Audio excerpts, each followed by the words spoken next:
अस्सलाम वालेकुम, मेरी आवाज़ आ रही है students?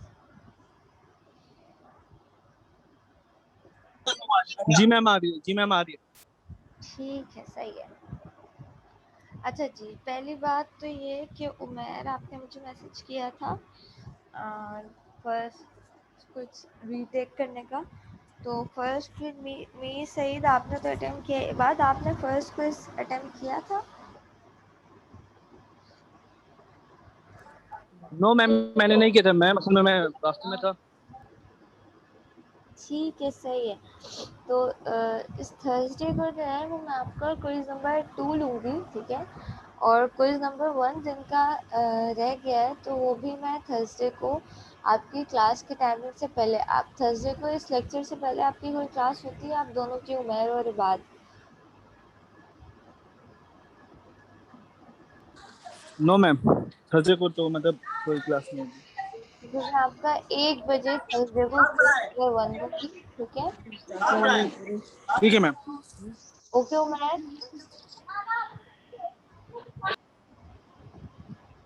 Umair, are you there?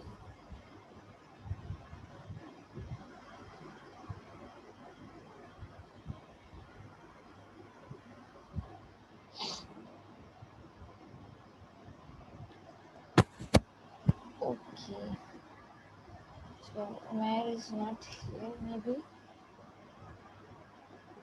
हम लेक्चर स्टार्ट करते हैं, then we will discuss it, ठीक है। अच्छा जी, आज का जो हमारा टॉपिक है that is Mir Saeed, are you here? आपको आवाज़ आ रही है मेरी, मीर सईद साहब? यस मैम, आवाज आ रही है। ओके, ठीक है। आज जो हमारा टॉपिक है जो हमें डिस्कस करना है, जो सेंसर हम आज डिस्कस करेंगे दैट इज़ थर्मिस्टर, ठीक है। अच्छा जी, अब हम बात करते हैं, अभी तक हम जितने सेंसर्स पढ़ रहे हैं वो सारे टेम्परेचर सेंसर्स ही है and thermistor is one of them, ठीक है। तो सबसे पहले बात करते हैं कि भाई थर्मिस्टर क्या होता है और कैसे काम करता है, ठीक है। एज द नेम शोज, सही थर्मिस्टर नाम से हमें जाहिर हो रहा है कि it's a kind of register, ठीक है। तो थर्मिस्टर बेसिकली या इसको हम थर्मिस्टर को थर्मल रजिस्टर भी कहते हैं, ठीक है। ये एक ऐसा रजिस्टर होता है जो अपनी रेजिस्टेंस को चेंज करता है with the change in temperature, ठीक है। जैसे जैसे टेम्परेचर चेंज होता है वैसे वैसे इसके सराउंडिंग में जैसे जैसे टेम्परेचर चेंज होता है वैसे वैसे इसकी रेजिस्टेंस चेंज होती है, ठीक है। ऑल्दो वैसे तो सारे ही रजिस्टर्स की एक कैरेक्टरिस्टिक्स होती है कि जैसे जब भी उनके ऊपर जो है वो हीटिंग इफेक्ट आता है तो उसकी उनकी जो रेजिस्टेंस है वो फ्लक्चुएट करती है, ठीक है। ये सारे ही रजिस्टर्स की जो है वो कैरेक्टरिस्टिक्स होती है, ठीक है। लेकिन थर्मिस्टर जो है वो पर्टिकुलरली ऐसे आपके पास रजिस्टर्स होते हैं जिन्हें डिज़ाइन इसी हिसाब से किया जाता है, इतना सेंसिटिव डिज़ाइन किया जाता है जिसका बहुत ज़्यादा इफेक्ट आता है जैसे जैसे टेम्परेचर इनके सराउंडिंग में चेंज होता है, ठीक है। ये जो है वो पैसिव कंपोनेंट की तरह एक्ट करते हैं, ठीक है। They are cheap and accurate, इसकी वैल्यू बहुत एक्यूरेट होती है और बहुत आसान है यूज़ करना, इजी टू यूज़ है टू मेजर द टेम्परेचर, ठीक है। उसके बाद लेकिन हम इसका एक डिसएडवांटेज क्या है कि हम जो है इसको बहुत ज़्यादा हाई टेम्परेचर में या बहुत ज़्यादा लो टेम्परेचर में यूज़ नहीं कर सकते। कहने का मकसद ये है कि हम उसे एक्सट्रीमली हॉट या एक्सट्रीमली कोल्ड कंडीशन में यूज़ नहीं कर सकते, ठीक है। उसके लिए हमें दूसरे टेम्परेचर सेंसर को प्रेफर करना पड़ता है, ठीक है। अच्छा, इसका सर्किट सिंबल किस तरीके से होता है? इसका सर्किट सिंबल जो है वो वेरिएबल रेजिस्टर की तरह होता है। जैसे हमारा वेरिएबल रेजिस्टर का साइन होता है कि आपका रेजिस्टर के ऊपर एक एरो बना हुआ होता है, ठीक है। तो इसका थर्मिस्टर का सिंबल भी कुछ उसी की तरह होता है, ठीक है। सर्किट में अगर थर्मिस्टर लगा हुआ है तो बेसिकली क्या है, रेजिस्टेंस चेंज हो रही है ना। रेजिस्टेंस चेंज होने का मकसद ये है कि ये एक तरह का वेरिएबल रजिस्टर है, ठीक है, और जिसकी रेजिस्टेंस कब चेंज हो रही है, इसके साथ नीचे जो है वो छोटा सा टी लिखा होता है, जिससे ये रिप्रेजेंट होता है कि ये थर्मिस्टर है, मतलब इसकी रेजिस्टेंस जो है वो टेम्परेचर के चेंज होने से चेंज हो रही होती है इसके सिंबल, ठीक है। अच्छा, थर्मिस्टर्स यूज़ कहाँ किए जाते हैं, थर्मिस्टर किन एप्लीकेशंस में यूज़ होते हैं। से थर्मिस्टर्स आपके जो है बहुत सारी एप्लीकेशंस में यूज़ किए जाते हैं, क्योंकि जो है वो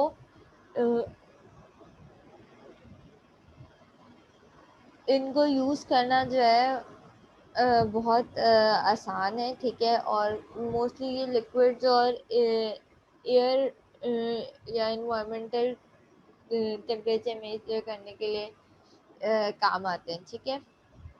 किन किन एप्लीकेशंस में ये यूज़ होते हैं, डिजिटल थर्मोमीटर्स में ये यूज़ होते हैं, ठीक है, ऑटोमोटिव एप्लीकेशंस में यूज़ होते हैं, ठीक है, कार्स वगैरह में to measure the oil and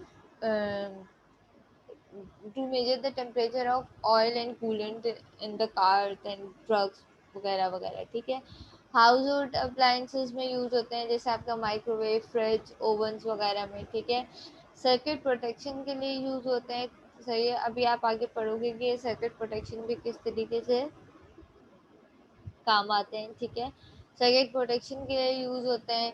इसके अलावा आपके पास रिचार्जेबल बैटरीज के लिए यूज़ होते हैं, ठीक है, और इलेक्ट्रिकल कंडक्टिविटी मेजर करने के लिए यूज़ होते हैं। बेसिक सर्किट आर्डिनो किट्स वगैरह में, बिगनर सर्किट्स में ये यूज़ होते हैं, ठीक है, और इसके अलावा व्हीट स्टोन ब्रिज वगैरह में ये यूज़ होते हैं टू मेजर द टेम्परेचर, ठीक है। अच्छा जी, ये थर्मिस्टर जो है वो काम किस तरीके से करता है। थर्मिस्टर का बेसिकली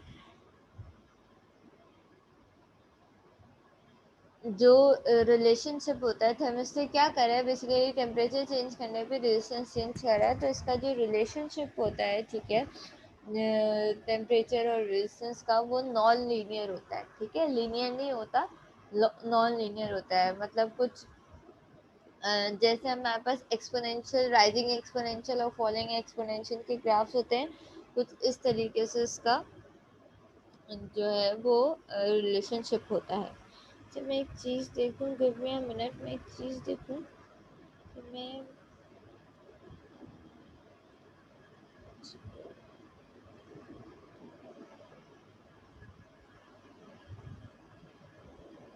ओके, ये वाइट बोर्ड विजिबल है, आप लोगों को नज़र आ रहा है ये white screen. Yes, ma'am. Yes, ma'am. सही है, ठीक है। तो आपके पास जो अब मैं इसको ड्रॉ कर सकती हूँ, जो थर्मिस्टर का बेसिकली सिंबल होता है वो कुछ इस तरीके का होता है। Draw it properly. अच्छा जी,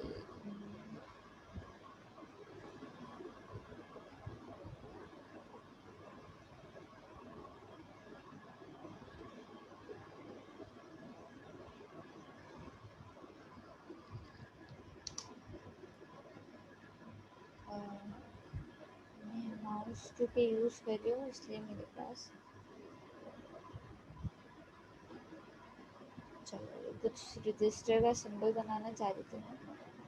may be you can understand कि मैंने रेजिस्टेंस का सिंबल बनाया, ठीक है, कुछ इस तरीके का सिंबल होता है इसका, ठीक है। ये यूएस वगैरह में यूज़ होता है, जापान वगैरह में, और इसकी एक और रिप्रेजेंटेशन है जो कि कुछ इस तरीके की है, ठीक है। तो ये दो तरीके के जो है ये दो सिंबल्स हैं इसके जो यूज़ होते हैं आपके थर्मिस्टर के।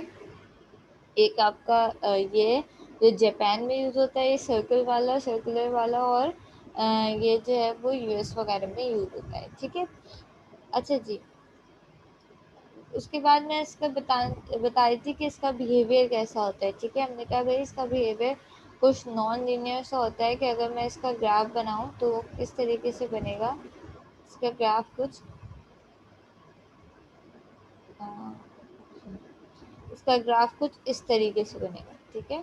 अगर मैं एक्स एक्सिस पे टेम्परेचर को प्लॉट करूँ और वाई एक्सिस पे रेजिस्टेंस को प्लॉट करूँ तो मेरा जो थर्मिस्टर का ग्राफ है वो कुछ इस तरीके से बनेगा, या फिर इसके टाइप पे डिपेंड करता है, या फिर ये इस तरीके का बनेगा। ठीक है, कुछ ऐसा। ठीक है, तो जैसे मैं बताई थी कि either it is rising exponential और either it is falling exponential, तो ये कुछ इस टाइप का इसका बिहेवियर होता है। ठीक है, अच्छा जी, बेसिकली ये किस पे डिपेंडेंट है, एज यू नो कि ये आपके पास किस पे डिपेंडेंट है, ये रेजिस्टेंस पे डिपेंडेंट है। ठीक है, और हमें इसकी रेजिस्टेंस मेजर करने के लिए हम कोई भी टूल यूज़ करते सकते हैं, जो भी इंस्ट्रूमेंट हम रेजिस्टेंस मेजर करने के लिए यूज़ करते हैं वो हम इसके लिए यूज़ कर सकते हैं, लाइक ओहम मीटर्स। ठीक है, अगर मुझे किसी थर्मिस्टर की रेजिस्टेंस मालूम करनी है तो मुझे सिंपल कोई अलग से इंस्ट्रूमेंट की उसके लिए ज़रूरत नहीं है, तो सिंपल अपना ओहम मीटर यूज़ करते हुए इसकी रेजिस्टेंस को इजीली मेजर कर सकते हो। ठीक है, अच्छा जी, अब हम बात करते हैं थर्मिस्टर की टाइप्स की। ठीक है, थर्मिस्टर की कितनी टाइप्स है, थर्मिस्टर की दो टाइप्स हैं। ठीक है, एक टाइप होती है एनटीसी और एक टाइप होती है पीटीसी। ठीक है, what is NTC and what is PTC? NTC stands for negative temperature coefficient. ठीक है, और PTC stands for positive temperature coefficient. ठीक है, अभी एनटीसी और पीटीसी में डिफरेंस क्या होता है? एनटीसी का मकसद ये होता है कि जैसे जैसे जो है वो इसका टेम्परेचर बढ़ता है इसकी रेजिस्टेंस डिक्रीज होती है। ठीक है, या वाइस वर्सा। ठीक है, मतलब इसकी टेम्परेचर और रेजिस्टेंस में, एनटीसी के केस में टेम्परेचर और रेजिस्टेंस में इन्वर्स रिलेशन होता है। ठीक है, टेम्परेचर बढ़ेगा तो रेजिस्टेंस कम होगी, रेजिस्टेंस बढ़ेगी तो टेम्परेचर कम होगा, इन्वर्स रिलेशन होता है। ठीक है, तो जो टाइप होती है थर्मिस्टर की, दो टाइप्स हैं, एक एनटीसी और एक पीटीसी। जो एनटीसी थर्मिस्टर है उसका टेम्परेचर के साथ जो है वो इन्वर्स रिलेशन होता है, मतलब इसका मकसद क्या है कि जैसे जैसे वो टेम्परेचर बढ़ेगा उसकी रेजिस्टेंस कम होगी एनटीसी के केस में, जब इसको नेगेटिव टेम्परेचर कोफिशिएंट कहा गया है। ठीक है,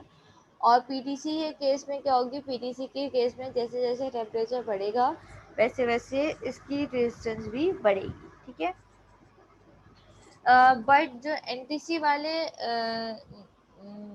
थर्मिस्टर्स है वो मोस्ट कॉमनली यूज़ किए जाते हैं। ठीक है, बहुत इजीली अवेलेबल होते हैं, तो ज़्यादातर सर्किट्स में जो है वो जो थर्मिस्टर्स यूज़ किए जाते हैं नॉर्मल सर्किट्स में, जो हम अपने सराउंडिंग में यूज़ करते हैं एप्लीकेशंस में, वो एनटीसी थर्मिस्टर्स होते हैं। ठीक है, इसका फॉर्मूला क्या है कि अगर मुझे फॉर्मूला निकालना हो कि भाई मेरे पास जो है वो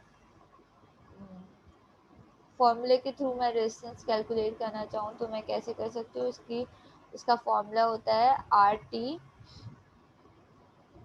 are R T is equals to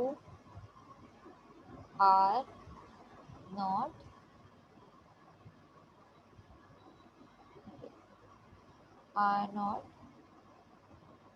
exponential की power beta 1/t minus 1/t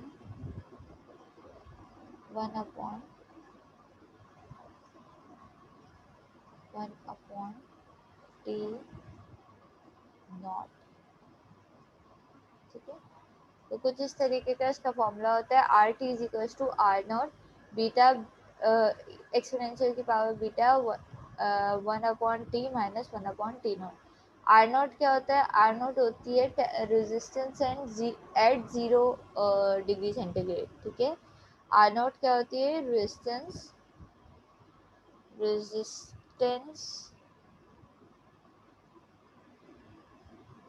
eight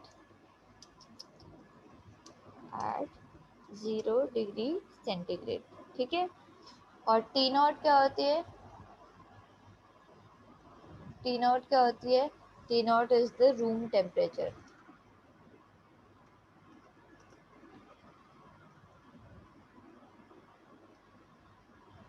सही है, और जो है वो आपका बीटा क्या होता है, बीटा इज कांस्टेंट, ठीक है। कांस्टेंट होता है जो उसकी हमें उससे पता चलता है, डेटा शीट से पता चलता है, बीटा इज द कांस्टेंट, ठीक है। तो अगर मुझे रेजिस्टेंस जो थर्मिस्टर की रेजिस्टेंस थ्रू फार्मूला कैलकुलेट करनी है तो मैं ये फार्मूला यूज़ करते हुए कैलकुलेट कर सकती हूँ, ठीक है। अच्छा जी, हम क्या बात कर रहे थे, हाँ हम फॉर्मूले की बात कर रहे थे, ठीक है। अच्छा, ये जो बीटा कांस्टेंट होता है इसकी मोस्टली जो वैल्यू होती है, नॉमिनल वैल्यू जो ज़्यादातर होती है, दैट इज़ 4000, ठीक है।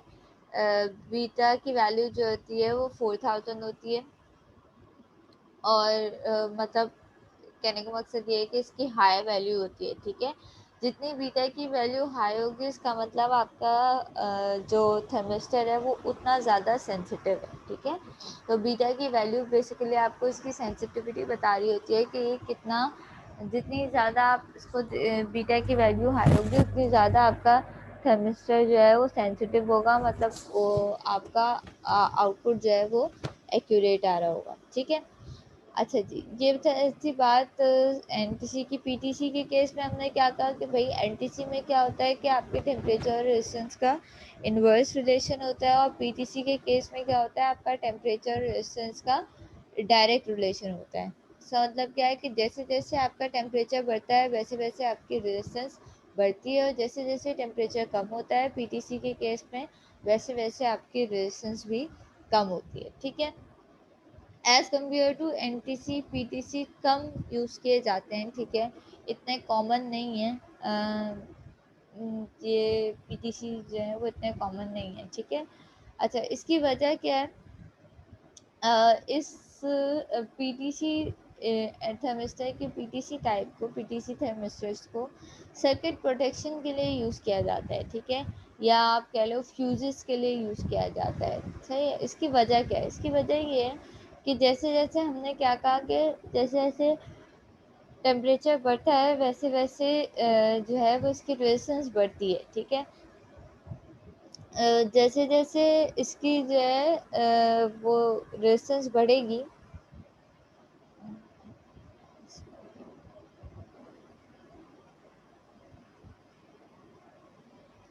ओके, जैसे जैसे इसकी रेजिस्टेंस बढ़ेगी, ठीक है, वैसे वैसे जो है वो करंट लिमिट होगा, ठीक है। तो आपका सर्किट जो है वो as a open circuit behave करने लगेगा, ठीक है।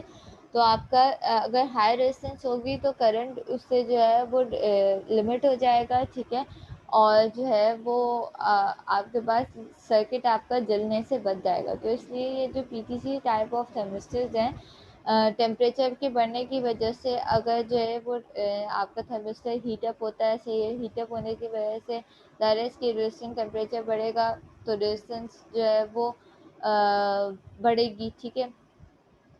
ये इस या इसे वाइस वर्सा सोचना चाहो तो ये इस तरीके से भी हो सकता है कि भाई हमने कहा कि हमारे पास किसी सर्किट में बहुत हाई करंट है, ठीक है, जैसे ही जो है वो हाई करंट इस रजिस्टर में से गुजरेगा, करंट के हाई होने की वजह से रजिस्टर के अक्रॉस क्या होगा, रजिस्टर हीटअप होने लगेगा, ठीक है। रजिस्टर हीटअप होगा तो उसकी वजह से क्या होगा, इसकी रेजिस्टेंस बढ़ेगी, ठीक है। रेजिस्टेंस बढ़ेगी तो वो रेजिस्टेंस क्या करेगी, करंट को लिमिट करने की कोशिश करेगी, ठीक है। तो आपका जो हाई करंट था वो लो पे आने लगेगा, तो इस तरीके से, और आपका सर्किट जो है वो as a open circuit behave करने लगेगा, करंट आगे पास नहीं होगा। तो इस तरीके से ये जो है वो एज अ सर्किट प्रोटेक्शन के लिए हम यूज़ करते हैं इस टाइप ऑफ थर्मिस्टर्स को, ठीक है। पीटीसी थर्मिस्टर जो होते हैं वो एनटीसी से लेस कॉमन होते हैं, मतलब एनटीसी ज़्यादा एप्लीकेशन में यूज़ होते हैं, पीटीसी इतनी एप्लीकेशन में यूज़ नहीं होते। लेकिन पीटीसी जो है वो किसके लिए काम आते हैं, ये पीटीसी जो है वो इसकी सेल्फ हीटिंग की कैपेसिटी की वजह से, इसके डायरेक्ट रिलेशन की वजह से इसको हम जो है वो सर्किट प्रोटेक्शन के लिए या एज अ फ्यूज़ यूज़ कर सकते हैं, ठीक है, कि हमारा सर्किट जो है वो हाई करंट की वजह से जलने से बच सकता है बाय यूजिंग दीज थर्मिस्टर्स, ठीक है। अच्छा जी, थर्मिस्टर की कंस्ट्रक्शन किस तरीके से होती है, थर्मिस्टर की कंस्ट्रक्शन कुछ इस तरीके से होती है कि दो या दो से ज़्यादा सेमीकंडक्टर पाउडर्स को, ठीक है, सेमीकंडक्टर मटेरियल्स के पाउडर्स को जो कि मेटालिक ऑक्साइड से बने हुए होते हैं मिक्स किया जाता है और इससे एक स्लरी बनाई जाती है, ठीक है। स्लरी मतलब इसको एक मिला के एक लिक्विड फॉर्म में एक इसका सोल्यूशन टाइप बनाया जाता है, ठीक है। इस स्लरी के जो है वो स्मॉल ड्रॉप्स फॉर्म किए जाते हैं और उसको लेड वायर से कनेक्ट किया जाता है। इसका शेप किस तरीके से होता है, जिस तरीके से कैपेसिटर्स होते हैं हमारे सेरेमिक कैपेसिटर, जो हमें किसकी तरह से लगते हैं, हमें ऐसा लगता है आपने देखा होगा वो दाल दाल की तरह से लगते हैं सेरेमिक कैपेसिटर्स जो होते हैं, जो सर्कुलर शेप में होते हैं, ठीक है। थर्मिस्टर भी कुछ उसी तरीके का होता है, उसी शेप में होता है आपके पास। और वो जो है वो क्योंकि ये भी जो है वो सेमीकंडक्टर पाउडर से बने हुए होते हैं और इसकी स्लरी बना के उसके ड्रॉप्स को जो है वो ड्राई आउट कर लिया जाता है, जिसकी और उसके ऊपर कोटिंग कर दी जाती है, ठीक है। उसके ऊपर ग्लास कोटिंग की जाती है ताकि इसको उस मेटालिक ऑक्साइड की जो स्लरी है, जो मटेरियल है आपका, ठीक है, उसको जो है वो प्रोटेक्ट किया जा सके, तो उसके ऊपर ग्लास की लेयर मतलब कोटिंग की जाती है, ठीक है। तो बेसिकली दो या दो से ज़्यादा सेमीकंडक्टर पाउडर्स को जो कि मेटालिक ऑक्साइड से बने हुए होते हैं मिलाया जाता है और उसके जो है वो स्लरी बना के उसको मिक्स करके उसकी स्लरी बना के उसके स्मॉल ड्रॉप्स को लेड वायर्स के साथ, लेड वायर्स भी लगे होते हैं ना, उसके जो लेग्स होते हैं जिस तरह से रेजिस्टर्स के होते हैं उस तरह कैपेसिटर के होते हैं, इसके भी होते हैं थर्मिस्टर के। तो जिस तरह से इसके लेड वायर्स के साथ इसको ड्राई आउट कर लिया जाता है, उसके बाद इस पर ग्लास प्रोटेक्शन की जो है वो कोटिंग की जाती है to protect the circuit, to protect the semiconductor material, ठीक है। अच्छा, ये जो आपके पास कोटिंग होती है ये आपके पास वाटर प्रूफ होती है, ठीक है। इस पर मतलब पानी का इस पर इफेक्ट नहीं होता, वाटर प्रूफ होती है और ये इसकी स्टेबिलिटी बढ़ाने के भी काम आती है, मतलब ये इस कोटिंग की वजह से आपका आउटपुट ज़्यादा स्टेबल रहता है, ठीक है, आपकी वैल्यू ज़्यादा एक्यूरेट आती है, ठीक है। तो इसकी शक्ल बिल्कुल उसकी तरह होती है जिस तरीके से हमारे पास सेरेमिक कैपेसिटर्स होते हैं, जो थोड़े से दाल के शेप में होते हैं और मुख्तलिफ कलर्स में होते हैं, ठीक है। तो आपके थर्मिस्टर्स भी जो है वो डिफरेंट कलर्स में होते हैं और वो कुछ वही सेरेमिक कैपेसिटर जैसा इसका शेप होता है, ठीक है। इसका जो साइज़ होता है वो बीड्स, जिसके बीड्स टाइप हैं, इसका जो साइज़ होता है वो तकरीबन 0.15 मिलीमीटर से लेकर, इसके डायमीटर का साइज़ मैं बता रही हूँ, 0.15 मिलीमीटर से लेकर 1.5 मिलीमीटर के दरमियान होता है, ठीक है। तो मतलब ये इतना मिलीमीटर्स, यू कैन इमेजिन कि कितना कम होता होगा, इतने छोटे से ये वो होते हैं उनके सेंसर्स, ठीक है। अच्छा, इसके अलावा ये जो है वो ज़ाहिर है इसी में जो है मुख्तलिफ टाइप्स भी हैं, इसकी मुख्तलिफ वर्जन्स भी हैं, ठीक है। इसी में जिस तरह कैपेसिटर्स के उसके डिफरेंट डिफरेंट वर्जन्स होते हैं, ठीक है। तो इसके भी डिफरेंट डिफरेंट वर्जन हैं, ठीक है। कम जो मोस्ट कॉमनली अवेलेबल हमारे पास थर्मिस्टर्स अवेलेबल होते हैं वो वाले होते हैं जो रूम टेम्परेचर पे जिनकी resistance 1K 2K 10K 20K या 100K होती है, ठीक है। मोस्टली हमारे पास ये वाले थर्मिस्टर्स यूज़ किए जाते हैं जिनकी जो रेजिस्टेंस होती है वो रूम टेम्परेचर पे 1K 2K 10K 20K या 100K होती है। ये मोस्ट कॉमन जो है वो थर्मिस्टर्स है, ठीक है। अच्छा, थर्मिस्टर्स का जो सबसे बड़ा एडवांटेज है वो क्या है, थर्मिस्टर का जो सबसे मेजर एडवांटेज है वो ये है कि ये स्मॉलर इन साइज़ होते हैं, ठीक है। एक तो एक्यूरेट होते हैं, ठीक है, आपके पास आउटपुट बहुत सही आ रहा होता है। दूसरी बात ये कि साइज़ छोटा होता है, मतलब सर्किट में प्लेसमेंट इसकी मुश्किल नहीं होती है, आपको कोई एक्सटर्नल सर्किट नहीं लगाना पड़ता है इसके साथ इसको यूज़ करने के लिए, ठीक है।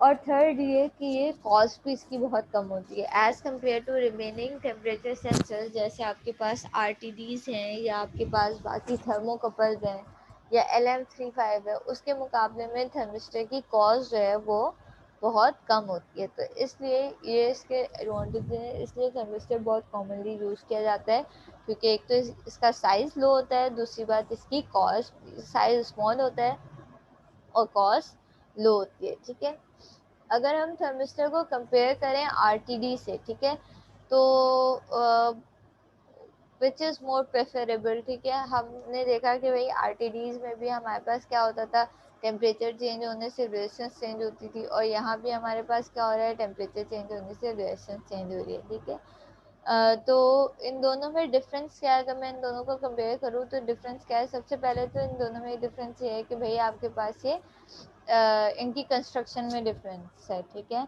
आपके पास जो RTDs होते हैं वो प्योर मेटल से बने होते हैं, मेटल रॉड्स को मिला के बनाए गए होते हैं। ठीक है, और थर्मिस्टर जो है वो आपका सेरेमिक या पॉलीमर मटेरियल से बना हुआ होता है। ठीक है, तो ज़ाहिर है ये जो है वो इनकी कंस्ट्रक्शन में डिफरेंस होता है। ठीक है, पहला difference.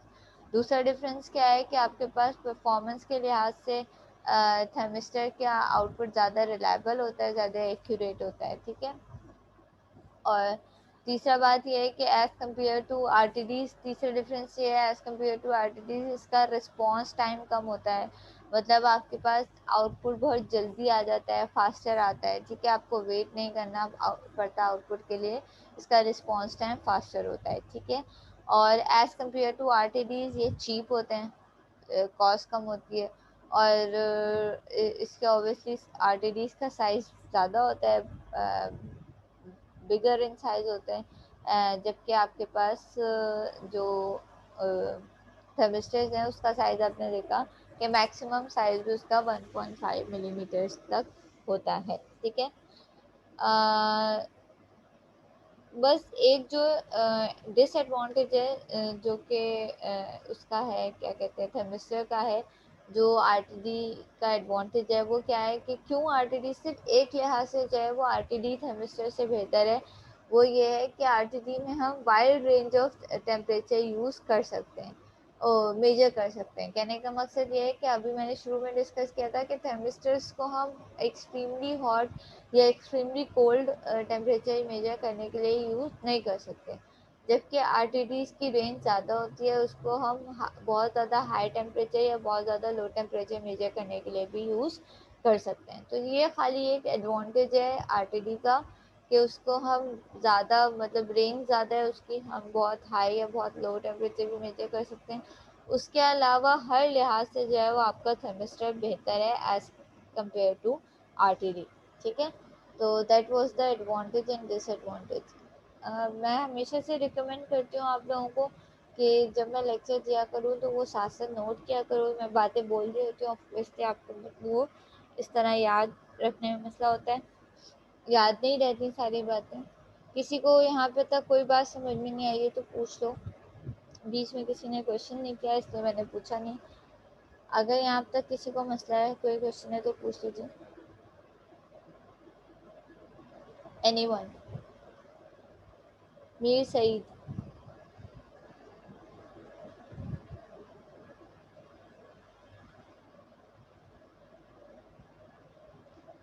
Irfan Khan?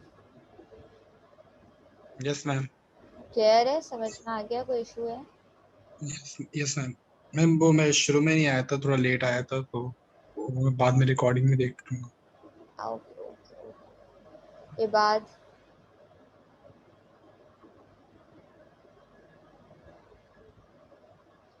Any problem? जी ma'am. Any problem? No ma'am, no ma'am. Okay, Aun. आपने भी लेट ज्वाइन किया है, ऑन।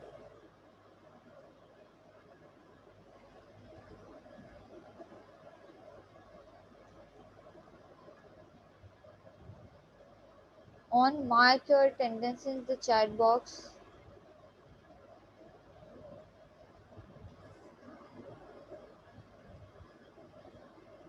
Okay, any problem? कुछ समझ में नहीं आया, कोई इशू है? ऑन।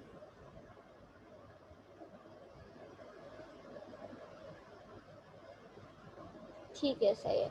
अच्छा जी, आप लोग ने जिन बच्चों ने लेट ज्वाइन किया है, मैं रिपीट कर दूं, मैंने क्लास स्टार्ट होते ही बताया था कि मैं थर्सडे को आपका जो नेक्स्ट थर्सडे आएगा उसमें आपका क्विज लूँगी, ठीक है। तो जितने भी टॉपिक्स अभी तक मैंने पढ़ाए हैं या आज मैं मज़ीद एक टॉपिक पढ़ाऊँगी, तो वो सारे टॉपिक्स उस क्विज में इंक्लूड होंगे, ठीक है, इंक्लूडेड होंगे। तो थर्सडे को आपका एक क्विज है और आज जो है वो मैं एक असाइनमेंट अपलोड करूँगी जिसकी डेडलाइन नेक्स्ट मंडे तक होगी, ठीक है। मैम वो मिड टर्म 28 को है।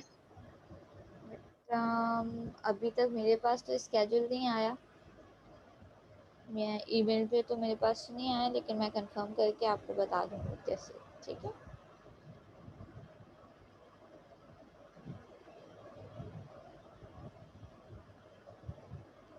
चलो अभी फ़िलहाल हम इसको इतना ही रखते हैं, ठीक है। फिर मैं नेक्स्ट सेशन में मतलब 2:40 पे हमारा नेक्स्ट सेशन स्टार्ट होगा। मैं नेक्स्ट सेशन में नेक्स्ट टॉपिक डिस्कस करती हूँ, ठीक है, वरना फिर बीच में वो इंटरप्ट करना पड़ेगा, सही है। तो ब्रेक लेते हैं अभी हम कितना फिर 2:40 पे मैं दूसरा लिंक शेयर करती हूँ, फिर 2:40 पे हम नेक्स्ट सेशन स्टार्ट करें, ठीक है। Okay ma'am.